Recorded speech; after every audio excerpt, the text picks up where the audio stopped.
नमस्कार, आप देख रहे हैं खबर सूत्र। मैं हूं आपके साथ वंदना राठौर। चलिए रुक करते हैं इस वक्त की तमाम बड़ी खबरों की ओर। राजा रघुवंशी हत्याकांड में एक के बाद एक खुलासे हो रहे हैं। राजा के हत्यारे शिलोंग पहुंच गए हैं। यहाँ सोनम रघुवंशी और उसके प्रेमी राज को आमने सामने बिठाया गया है, जहां सोनम ने यह बात स्वीकार कर लिया है कि वह राजा की हत्या में शामिल थी। वहीं इधर सोनम का भाई गोविंद राजा के घर पहुंचा है, जहां राजा की मां से लिपट लिपट कर रोया है। उसने कहा कि अगर मेरी बहन दोषी है तो उसे फांसी पर लटका देना चाहिए। सोनम का भाई यानी राजा का साला गोविंद ने बताया कि सोनम 3 साल से राज को राखी बांधती थी। राज कुशवाहा हमारे यहाँ काम करता था। सोनम से मेरी 2 मिनट मुलाकात हुई। इसी दौरान मैं समझ गया कि सोनम ने अपराध किया है। गोविंद ने राजा से मां उमा से बताया कि अगर मुझे पता होता कि सोनम ने शिलोंग के टिकट किया है तो मैं उसे जाने ही नहीं देता। इंदौर से संजना प्रियानी की रिपोर्ट।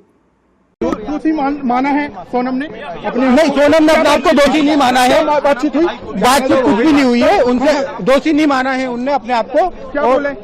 नहीं, तो आप परिवार आप लड़ेंगे क्या? बेदखल उनको बेदखल कर दिया हमने। कर दिया बिल्कुल। आप केस लड़ेंगे राजा की तरफ से? राजा की तरफ से हम केस लड़ेंगे। आप सारे संबंध तोड़ देंगे सोनल के साथ? बिल्कुल तोड़ दिया हमने संबंध। मेघालय गए इसके पहले? नहीं गए। आपको कब शंका हुई कि राजा को उसने हत्या किया है? मुझे तो ये सब चीजें आपके थ्रू ही पता चल रही है, और ये जो इनसे लिंक निकली है उसमें मैं बिल्कुल स्वीकार कर रहा हूँ। गाजीपुर में मिले थे तब आपने क्या सोचा? क्या लगा मिलके उसमें? गाजीपुर में मिली।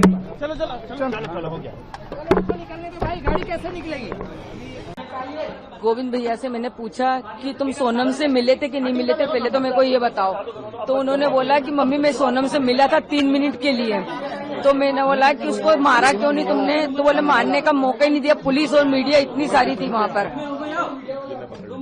क्या बात हुई आपकी? यही बोला कि सोनम को फांसी दिलवाई जाए, गोविंद भैया ने बोल के गए।